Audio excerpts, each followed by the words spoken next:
Hi all. അപ്പൊ ഞാൻ ഇന്ന് അൺബോക്സ് ചെയ്യാൻ പോണത് ഒരു ലഞ്ച് ബോക്സ് ആണ്. അപ്പൊ നമ്മുടെ അൺബോക്സിംഗ് ലഞ്ച് ബോക്സിലേക്ക് സ്വാഗതം. അപ്പൊ നമ്മൾ ആദ്യം തന്നെ ആ കുഞ്ഞി കാസറോള് തുറന്ന് അതിന്റെ മൂടി എടുത്തപ്പോ ഒരു നാടൻ മണം കേട്ടോ വന്നത്. ആ മണം എന്തിന്റെ ആയിരുന്നു വെച്ചിട്ടുണ്ടെങ്കിൽ നമ്മുടെ കായം മെഴുക്ക് വരട്ടിയായിരുന്നു കേട്ടോ. നമ്മുടെ നാട്ടിലെ നല്ല അടിപൊളി കിടിലൻ നമ്മുടെ ഏത്തക്കായ മെഴുക്ക് വരട്ടി.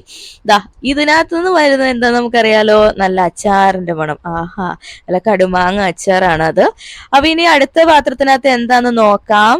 ദേ നോക്കിക്കേ, ഈ പാത്രത്തിനകത്ത് നല്ല നാടൻ പുളിശ്ശേരിയാണേ മക്കളെ. നോക്കിക്കേ, നല്ല നാടൻ പുളിശ്ശേരി. ഇനി വേറൊരു പാത്രം കൂടെ ഉണ്ട് കേട്ടോ. ദേ ഒരാൾ എന്നെ ഹെൽപ്പ് ചെയ്യേണ്ടത് എന്റെ മോളാണ്.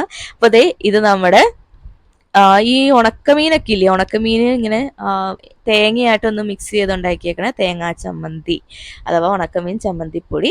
പിന്നെ നെക്സ്റ്റ് എന്ന് പറഞ്ഞിട്ടുണ്ടെങ്കിൽ ഒരു കാസറോള്. ഫൈനലി നമ്മുടെ ചോറും ഉണ്ട് കേട്ടോ. അപ്പൊ ഈ ലഞ്ച് ബോക്സ് എവിടെന്നാ വന്നതെന്ന് ഞാൻ പറഞ്ഞില്ലല്ലോ. അപ്പൊ എനിക്ക് ഒട്ടും വയ്യായിരുന്നു പറഞ്ഞാൽ എനിക്ക് ഈ കിഡ്നി സ്റ്റോണിന്റെ ഒക്കെ ഇച്ചിരി വേദന ഇടയ്ക്കിടയ്ക്ക് എപ്പോഴാണ് വന്നതെന്ന് അറിയത്തില്ല. അപ്പൊ അങ്ങനെ അങ്ങ് കിടപ്പല്ലോ. ഈ കാസറോളിന്റെ അടി വേറൊരു തട്ടും കൂടെ ഉണ്ട്. അതിനകത്ത് നല്ല നാടൻ വള്ളിപ്പയർ തോരനാട്ടോ.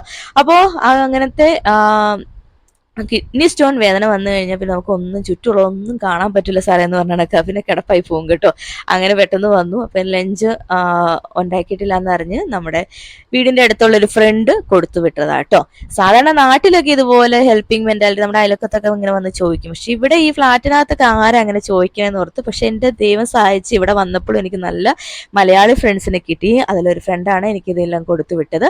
അപ്പൊ ഞാൻ ഈ തുറന്നു വെച്ച ഈ കറികളെല്ലാം നമ്മുടെ പ്ലേറ്റിലേക്കൊന്ന് വിളമ്പിയും കൂടെ ചെയ്യുക കേട്ടോ. അപ്പോൾ ചോറ്, തോരൻ, മെഴുക്ക് പുരട്ടി, ചമ്മന്തി, നമുക്ക് കുറച്ച് പുളിശ്ശേരിയും കൂടെ ഒഴിച്ചും കൂടെ നമ്മുടെ ചോറും കൂടെ കഴിക്കാം. പക്ഷെ ഇത് ഈ വിളമ്പുന്ന ചോറും പുളിശ്ശേരിയും ഒന്നും എനിക്ക് വേണ്ടിയല്ല, കൊച്ചിന് കൊടുക്കാൻ വേണ്ടിയാണ്. എനിക്കത് ഇപ്പോഴും കഴിക്കാറായിട്ടില്ല.